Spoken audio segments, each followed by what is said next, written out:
The following video has been edited from its original format to comply with publishing guidelines. Hi guys, and welcome back to the channel. Today we take a look at the latest top tier model from Superbox. This one is called the Superbox Supreme. This box carries an unusually high price and it's not due to its hardware, so to find out all that there is to know about it, stay tuned, my full review is up next.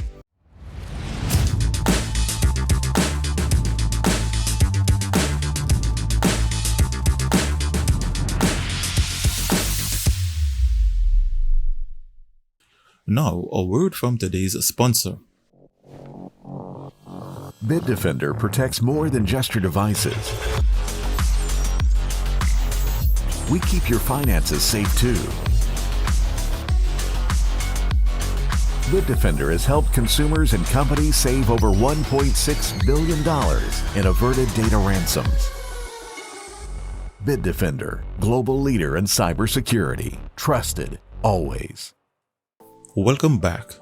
In the box, you have the Supreme model itself. You get one Bluetooth voice remote, one HDMI cable, a 5V 2 amps DC power adapter, and a user manual. Its design partially consists of a plastic shell with polished edges and a metal baseplate. For I/O, it comes with one HDMI 2.1 port, one Ethernet LAN, one optical audio, one AV port, one IR extender port, and its DC input socket. You also have its dual Wi-Fi 6 antennas. For connecting storage, you get one USB 3.0, one 2.0, and a MicroSD card reader. You also have a reset button located here on the side. At the front, it comes with an LED display, and to its base has 4 rubber feet with lots of ventilation holes. So when you power on the box, it boots up with a Superbox animation, followed by a first startup wizard, then you are taken to the launcher. So before you begin using the box, you first have to pair the Bluetooth remote. Out of the box, it works in infrared mode. So to pair it, you simply press the OK button and the back button until the LED starts flashing. Then, using the infrared function, pair the box to it.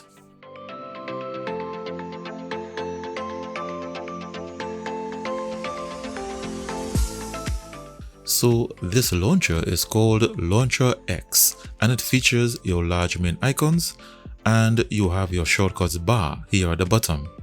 So once I connected to the internet, I performed my first malware scan using the Bitdefender mobile security app and it came back clean.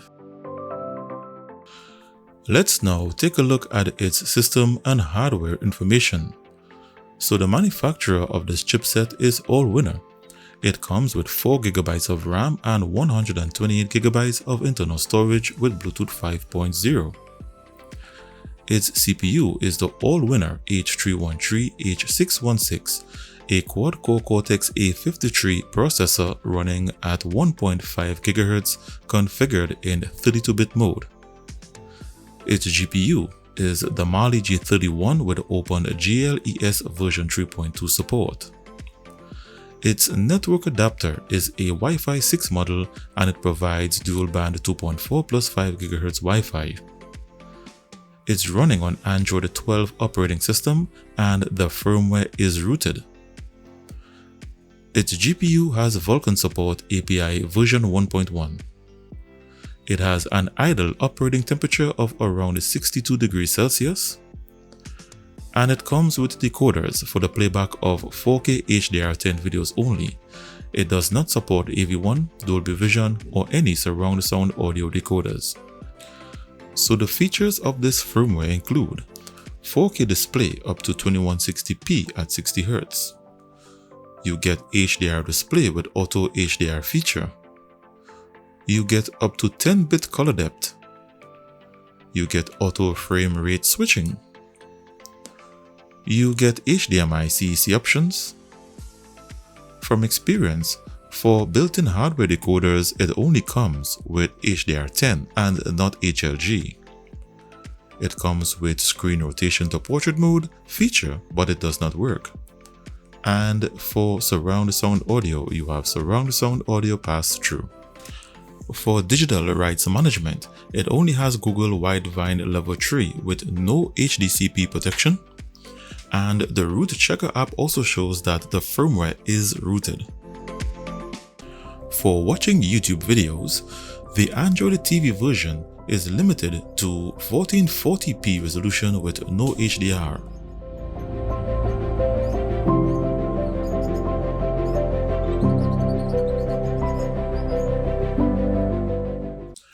For screen mirroring, it comes with the official version of Miracast via a Miracast receiver app, and here I'm using it to mirror my Android cell phone to the box.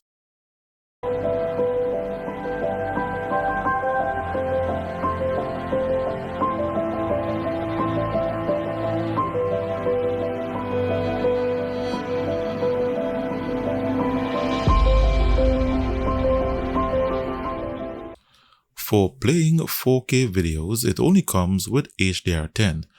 Other formats will play, but it only triggers HDR10.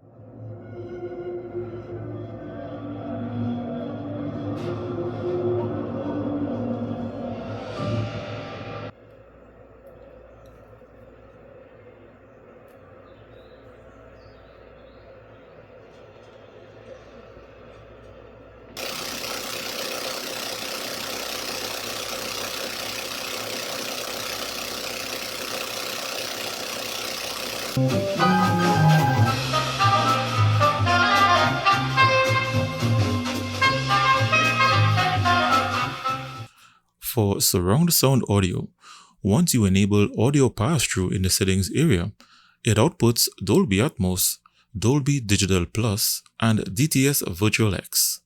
This is Dolby Atmos, the world's first object-based cinematic audio. With powerful... Come on, you guys, let's go! What captures the full extent... Do you want to know my secret? ...of nature's fury.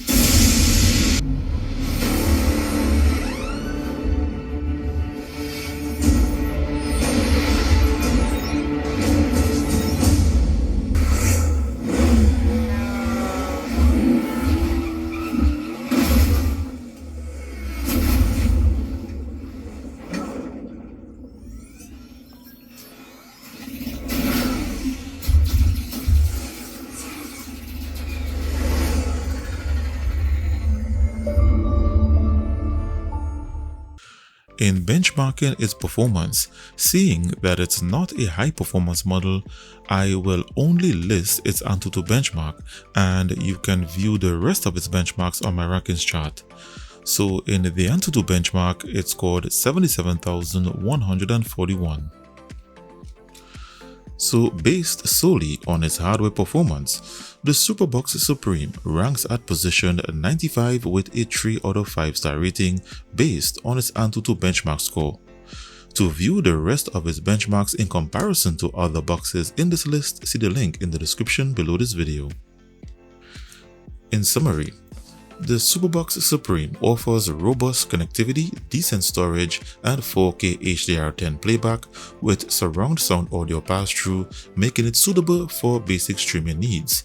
However, its high price, overwhelming hardware performance, limited codec support, and non-functional features like screen rotation detract from its value. Its rooted firmware and clean malware scans are positives, but the lack of advanced DRM and potential content-related issues may be a concern to some users. So that's a wrap for this review. For more details about its features, feel free to reach out directly at tvboxstop@gmail.com. If you are ready to grab one, check out the purchase link and coupon code in the description below this video. A huge thanks for tuning in. Please hit that like button, subscribe using the subscribe button, and ring the notifications bell so you don't miss out on our latest videos, open box deals, and exciting giveaways. Stay connected, and I hope to see you in the next one.